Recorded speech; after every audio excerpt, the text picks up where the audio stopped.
आज हम करेंगे कविता कबीर के पद। कबीर के पद कह लो या इसकी जो पहली लाइन है इस पद की वो कविता का नाम ही हो जाती है। जैसे अरे इन दोहुन राह न पाई, इस कविता का नाम ये भी कह सकते हो। तो बच्चों इस कविता को हम बहुत इंटरेस्टिंग वे में बहुत मजेदार तरीके से समझने वाले हैं। और सिर्फ इतना ही नहीं, इसकी लाइन बाय लाइन एक्सप्लेनेशन तो हम करेंगे ही, साथ ही साथ इसी कविता के एक्सरसाइज क्वेश्चन, इंपॉर्टेंट क्वेश्चंस और एमसीक्यू टाइप क्वेश्चन भी हम इसी वीडियो में बात करेंगे। तो आज हमारे साथ अंत तक बने रहिएगा। तो आइए शुरू करते हैं। नमस्ते, मेरा नाम आशीष है। देखो बच्चों, इस कविता के कवि हैं कबीरदास जी, क्योंकि उनकी ही द्वारा ये पद लिखे गए हैं। अब बात आती है कि इस पूरी कविता में बताया क्या हुआ है। पहले वो आप 2 लाइन में 4 लाइन में मुझसे सुन लो, ताकि जब मैं लाइन बाय लाइन एक्सप्लेनेशन करूं, वर्ड टू वर्ड पढ़ूं, तो आपको ये कविता और अच्छे से समझ में आए। देखो बच्चों, कबीरदास जी इस पूरी कविता में क्या बता रहे हैं, ध्यान से सुनो। कबीरदास जी कहते हैं कि हिंदू और मुसलमान ये दो ऐसे बहुत बड़े धर्म हैं जिनमें बहुत संख्या में, बहुत मात्रा में लोग हैं। अब इन लोगों की कुछ खासियत तो है, लेकिन कुछ बुराइयां भी हैं। यानी हिंदू और मुसलमान में बहुत सी बुराइयां भी हैं, जो अपने कल्चर को लेकर, अपनी संस्कृति को लेकर जो गुमान करते हैं कि हम इतने बड़े हैं, ऐसा कुछ नहीं है। ऐसा बताते हैं कबीरदास जी। मतलब कुछ हिंदू और कुछ मुसलमान की कुछ बुराइयां करते हुए क्या बता रहे हैं, ध्यान से सुनो। कबीरदास जी हिंदू के बारे में कहते हैं कि हिंदू धर्म के लोग ऐसे हैं कि घड़े को तो छूने भी नहीं देते, यानी कहीं कोई छुआछूत ना हो जाए, इस तरह की कुछ बुराइयां, कुरीतियां अपनाए हुए हैं। यहां तक कि वैश्यों के पैरों के तले तक सो जाते हैं। तो ऐसे हिंदू लोगों की हिंदुआई कहां गई? कैसे ये हिंदू लोग हैं जो ऐसा करते हैं? और मुसलमान के बारे में, मुसलमान तो मुर्गा खाते हैं, मौसी के घर में ही विवाह कर लेते हैं, मतलब अपने ही रिश्तेदारी में आपस में विवाह कर लेते हैं। तो ऐसे मुसलमानों का कैसा धर्म है? तो ऐसा कहकर ये पहले पद में कबीरदास जी ये सब बातें बता रहे हैं। दूसरे पद में क्या बताया वो बाद में पढ़ेंगे, फिलहाल पहले पद को समझ लेते हैं line by line. Kabirdas ji कहते हैं अरे इन दोहुन राह न पाई, हिंदू अपनी करे बड़ाई, गागर छुअन न दे। अब इसकी क्या मीनिंग है, क्या हिंदी है, पहले शब्दार्थ देख लो ताकि आपको ये और अच्छे से समझ में आए। दोहुन का मतलब होता है दोनों और गागर का मतलब होता है घड़ा। बाकी शब्दार्थ आपको आते हैं। कवि कहते हैं कि अरे इन दोहुन ने राह न पाई, मतलब इन दोनों ने राह ही नहीं पाया, मतलब रास्ता, राह मतलब रास्ता, और दोहुन मतलब दोनों। दोनों कौन? हिंदू और मुसलमान। यानी इन दोनों धर्मों के लोगों ने अपने धर्म को अजीबोगरीब पेश कर दिया। मतलब इनको रास्ता पता ही नहीं कि हमें किस रास्ते पर चलना है। अजीबोगरीब धर्म के रास्ते पर चलते हैं और अपने आप को बड़ा हिंदू और बड़ा मुसलमान मानते हैं। हिंदू क्या करता है? हिंदू अपनी करे बढ़ाई, हिंदू अपने आप की बहुत बड़ाई करता है कि हमारा कल्चर ये, हमारा वो, हमारा ऐसा धर्म, इस तरह की बड़ाई करता ही रहता है। और दूसरी तरफ गागर छुअन न दे, गागर को यानी घड़े को छूने तक भी नहीं देता, छुआछूत की वजह से, कि कहीं मेरा घड़ा छुआछूत के नजर ना लग जाए। मतलब इतना भेदभाव करता है। और दूसरी तरफ अपने आप की बढ़ाई करता है। वैश्या के पायंतर सोवई यह देखो हिंदुआई, मुसलमान के पीर ओलिया मुर्गा मुर्गी खाए। अब इन दोनों पंक्तियों में कवि कहते हैं कि वैश्या के पैरों के तले सोता है। ये हिंदू की ही बात चल रही है अभी, कि हिंदू वैश्या के पैरों के तले सोता है। ये कहां की हिंदुआई है? ये कैसा हिंदू धर्म है? ऐसा ही कुछ इस लाइन में लिखा हुआ था, और नीचे वाली लाइन में लिखा हुआ था मुसलमान के बारे में। वो क्या था वो भी सुनो, कि मुसलमान के जो पीर ओलिया हैं यानी धर्मगुरु हैं, धर्मगुरु कह लो, धर्मगुरु के भक्त भी कह लो, दोनों ही मुर्गा मुर्गी खाते हैं। तो ये कैसा मुसलमानपन है, ये कैसा धर्म है? ऐसा कुछ कहकर उन पर व्यंग्य करते हैं। तो ऐसा ही कुछ इन दो पंक्तियों में बताया है, लेकिन उससे पहले शब्दार्थ भी देख लीजिए। शब्दार्थ देखने से भी पहले आप बच्चों एक बार कमेंट करके बताओ कि कवि का नाम मैंने क्या बताया था। एक बार मैं ये देखना चाहता हूं कितने बच्चे मेरी बातें ध्यान से सुन रहे हैं। अब देखो शब्दार्थ। पायंतर, पायंतर का मतलब पैरों के तले, पीर मतलब गुरु, और ओलिया मतलब होता है भक्त। अब देखो इसके शब्दार्थ के साथ हिंदी देखो। वैश्या मतलब वैश्या, वैश्या के पैरों के तले सोता है। ये हिंदू की बात हो रही है, ऊपर वाली लाइन से रिलेटेड है कि वैश्या के पैरों के तले सोता है। ये देखो हिंदुआई, यह देखो उनकी हिंदुआई, ये कैसा हिंदू है, ये कैसी उनकी हिंदुआई है जो वैश्या के पैरों के तले सोता है, घड़े को, अपने घड़े को छूने तक भी नहीं देता। और नीचे वाली लाइन में मुसलमान के पीर ओलिया, उस मुसलमान के कुछ पीर ऐसे हैं, गुरु ऐसे हैं, और उनके कुछ भक्त ऐसे हैं, यानी गुरु और भक्त मुर्गी मुर्गा खाई, मुर्गा मुर्गी खाते हैं। ये कैसे गुरु और भक्त हैं? ऐसा ही आगे भी लिखा है, खाला केरी बेटी ब्याही, घरई में करे सगाई, बाहर से एक मुर्दा लाए धोए धाए चढ़वाए। अब इसकी हिंदी क्या बनी वो भी ध्यान से सुन लो कि विवाह करते हैं किसके यहां, अपनी ही मौसी के यहां, मतलब अपने ही रिश्तेदारी में बहुत क्लोज में ही शादी कर लेते हैं, सगाई कर लेते हैं, यानी घर की घर में ही सगाई कर लेते हैं। और ये मुसलमानों की बात चल रही है अब जो मैं बता रहा हूं। और भी कुछ बोला कि बाहर से एक मुर्दा ले आते हैं, मुर्दा मतलब मांस ले आते हैं और बर्तनों में चढ़ाकर उसे खूब पकाया जाता है और पकाकर उसे खाते भी हैं, मतलब घर में सारे लोग इकट्ठे बैठ जाते हैं और उसको खूब मजे लेकर खाते हैं और उसकी खूब बड़ाई भी करते हैं कि बहुत स्वादिष्ट है, उस मुर्दे की, उस मांस की और अपने कल्चर की, अपने इस संस्कृति की। तो ऐसा ही कुछ हम पढ़ेंगे, लेकिन उससे पहले शब्दार्थ देख लीजिए। खाला मतलब होता है मौसी और मुर्दा का मतलब यहां पर मांस लिया गया और चढ़वाई का मतलब चढ़ाना, कहां पर, बर्तन में चढ़ाना, यानी उसे पकाकर खाना। तो अब इसकी हिंदी क्या बनी दोनों लाइनों की वो ध्यान से सुनो। मुसलमान लोग अपनी मौसी की बेटी को ही ब्याह ले आते हैं, ब्याहाई का मतलब विवाह कर लेते हैं, घर ही में करे सगाई, घर की घर में ही सगाई कर लेते हैं, शादी कर लेते हैं। और भी बातें हैं, बाहर से एक मुर्दा लाए, बाहर से मुर्दा ले आते हैं अर्थात मांस ले आते हैं, धोए धाए चढ़वाई, धो धाकर उसको बर्तन में चढ़ा लेते हैं, यानी उसे पकाते हैं।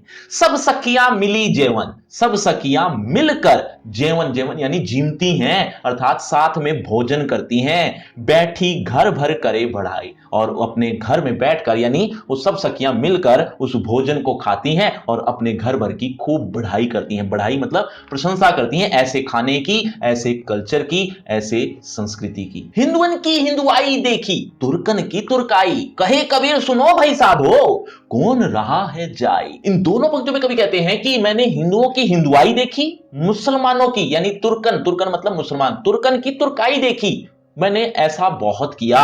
हे संतों सुनो, ये दोनों किस राह जा रहे हैं, किस रास्ते पर चल पड़े। ऐसा ही कुछ इन दो पंक्तियों में पढ़ेंगे, लेकिन उससे पहले बच्चों गागर का मीनिंग मैंने क्या बताया था एक बार जल्दी से कमेंट करके बताओ, देखना चाहता हूं कितने बच्चे सचेत होकर सुन रहे हैं। ऐसा ही कुछ अब यहां पर हम पढ़ेंगे जो मैंने अभी समझाया, लेकिन उससे पहले शब्दार्थ देख लीजिए। तुर्कन का मतलब होता है मुसलमान और साधो का मतलब संतो, बाकी आपको पता है। देखो, हिंदुअन की हिंदुआई देखी, मैंने हिंदुओं की हिंदुआई देख ली। तुर्कन की तुर्काई, मुसलमानों का तुर्काईपन देख लिया, अर्थात मुसलमानपन जो होता है, मुसलमान का जो भाव होता है वो मैंने देख लिया। कहे कबीर सुनो भाई साधो, कबीरदास जी कहते हैं हे संतों, हे भाई, हे संतों सुनो, कौन रहा है जाई, कौन किस राह जा रहा है देखो, मतलब सब अपने अपने तरफ से अपनी अपनी मर्जी कर रहे हैं और अजीबोगरीब धर्म की पालना कर रहे हैं। अभी बच्चों ये पहला पद था, दूसरा पद भी है। अब इस दूसरे पद में कबीरदास जी क्या कह रहे हैं ध्यान से सुनो। अब यहां पर बात अलग चल रही है, वो हिंदू और मुसलमान के बारे में पद था पहला, और अब दूसरा पद दूसरी चीज के बारे में है, यानी उसको आप बेशक अलग ही रखना, इस पद से जोड़ना मत, ये दोनों अलग अलग बातें हैं। कबीरदास जी इस दूसरे पद में अपने प्रभु की भक्ति करते हुए, अपने प्रभु की प्रशंसा करते हुए क्या कहते हैं, कहते हैं कि तुम मेरे पति हो, प्रभु परमात्मा से कहते हैं कि तुम मेरे पति हो और मैं तुम्हारी पत्नी हूं। अब आपको थोड़ा ऑकवर्ड लग रहा हो कि कबीरदास जी तो पुरुष थे, वो पत्नी कैसे हो सकते हैं। दरअसल बहुत से ग्रंथों में भी लिखा हुआ है और ये बहुत जगह पढ़ते भी होंगे आप कि हमारी जो आत्मा है ना वो परमात्मा को चाहती है, परमात्मा के पास जाना चाहती है, उसी से ही स्नेह करना चाहती है, उसी को पाना चाहती है, इसीलिए वो अपने आप को पत्नी, यानी आत्मा तो स्त्रीलिंग है ना, तो आत्मा अपने आप को पत्नी और अपने परमात्मा को परमेश्वर या यूं कह सकते हो पति परमेश्वर मानती है। तो उसी के अनुसार कवि कहते हैं कि तुम मेरे पति हो, अर्थात भगवान मेरे पति हैं और मैं उनकी पत्नी हूं, मैं पाना चाहती हूं तुम्हें, मैं तुम्हारा ही स्नेह चाहती हूं। इस तरह की बातें बताते हुए कुछ लाइन लिखी गई हैं, उसको हम पढ़ने जा रहे हैं। देखिए, बालम आवो हमारे घेरे, तुम बिन दुखिया देहरे। अब इन दो पंक्तियों में कबीरदास जी कहते हैं कि हे पति, हे परमेश्वर, हमारे घर कब आओगे, ये जो देह है ना, ये जो शरीर है तुम्हारे बिना बहुत दुखी है, अर्थात तुम्हारे लिए तड़प रही है। तो ऐसा ही कुछ इन दो पंक्तियों में हम पढ़ेंगे, लेकिन पहले शब्दार्थ देख लीजिए। बालम मतलब होता है पति, इसके अलावा गेह मतलब होता है घर, इसके अलावा मोको मतलब मुझको, बाकी आपको शब्दार्थ पता होंगे। बालम मतलब पति, पति हे परमेश्वर, आवो हमारे घेरे, हमारे घर आ जाओ। तुम बिन दुखिया देहरे, देह मतलब शरीर, मेरा शरीर तुम बिन दुखिया है, दुखी है, इसीलिए हे परमेश्वर, हे पति परमेश्वर, तुम हमारे घर आ जाओ। सब कोई कहे तुम्हारी नारी, मोको लगत लाज रे, दिल से नहीं लगाया तब लग कैसा स्नेह रे। अब इन दो पंक्तियों में कबीरदास जी कहते हैं कि हे परमेश्वर, सभी लोग मुझको तुम्हारी नारी कहते हैं और मुझे बड़ी शर्म आती है। क्यों क्यों आती है शर्म? दरअसल वो कबीरदास जी कहते हैं कि तुमने मुझे दिल से ही नहीं लगाया, तो ऐसा भी क्या स्नेह, ऐसा स्नेह मुझे नहीं चाहिए, तुम तो मुझे दिल से लगा लो। ऐसा कुछ कहते हुए इन दो पंक्तियों में क्या कहा है देखो, सब कोई कहे तुम्हारी नारी, सब मुझे तुम्हारी पत्नी कहते हैं। मोको लगत लाज रे, लाज मतलब होता है शर्म, मुझको शर्म लगती है, शर्म आती है। दिल से नहीं लगाया तब लग कैसा स्नेह रे, दिल से ही जब नहीं लगाया तब तक कैसा स्नेह, कैसा प्रेम, कैसा प्यार। इसीलिए हे प्रभु, हे परमेश्वर, तुम मुझे दिल से लगा लो। अन्न न भावे नींद न आवे, गृहबन धरे न धीर रे, कामिन को है बालम प्यारा, ज्यों प्यासे को नीर रे। अब इन दो पंक्तियों में कबीरदास जी कहते हैं कि तुम्हारे बिना तो ना तो मुझे अन्न भाता है, अन्न भाता मतलब अन्न अच्छा लगता है, और ना ही मुझे नींद आती है। यहां तक कि ना तो घर में मुझे चैन है, ना ही जंगल में मुझे चैन आता है। मतलब मेरे अंदर कोई धैर्य नहीं है, अगर तुम मुझे नहीं मिले तो। मुझे तुम्हारे पाने की आस है, मैं तुम्हें पाना चाहता हूं। जिस तरह से प्यासे को पानी अच्छा लगता है ना, ठीक ऐसे ही पत्नी को तो अपना पति ही अच्छा लगता है। ऐसा ही कुछ यहां पर लिखा हुआ है, देखिए पहले शब्दार्थ देख लीजिए। अन्न न भावे नींद न आवे, कि अन्न भी नहीं भाता, भाता मतलब अच्छा लगता, न तो अन्न अच्छा लगता है और ना ही मुझे नींद अच्छे से आती है। घर में भी और वन में भी, धरई न धीर रे, धैर्य है ही नहीं, धैर्य मतलब चैन, बेचैनी ही रहती है मेरे अंदर। किस तरह की? कि घर में और वन में एक तरह की बेचैनी है। किस तरह की? कि मुझे परमात्मा से मिलना है, इस तरह की बेचैनी मुझे हमेशा लगी ही रहती है। काम इनको है बालम प्यारा, ज्यों प्यासे को नीर, नीर मतलब पानी, जल।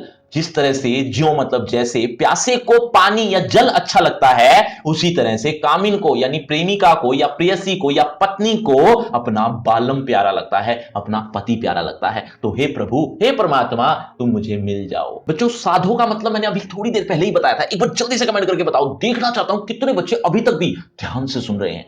है कोई ऐसा पर उपकारी, पीवसो कहे सुनाए रे, अब तो बेहाल कबीर भयो है, बिन देखे जीव जाए रे। अब इन दो पंक्तियों में कबीरदास जी कहते हैं कि ऐसा कोई परोपकारी है, ऐसा कोई मेरे ऊपर भला करने वाला है। कैसा?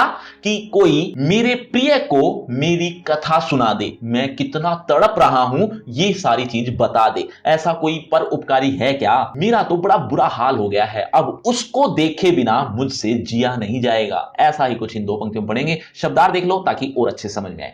पीवसो का मतलब अपने प्रिय से, यहां पर वो प्रिय है, वो परमात्मा है। इसके अलावा बेहाल आप जानते हैं, बुरा हाल। इसके अलावा बाकी आपको शायद आती होंगी। देखो, है कोई ऐसा परोपकारी, ऐसा कोई परोपकारी है क्या जो मेरे ऊपर उपकार करे? कैसा?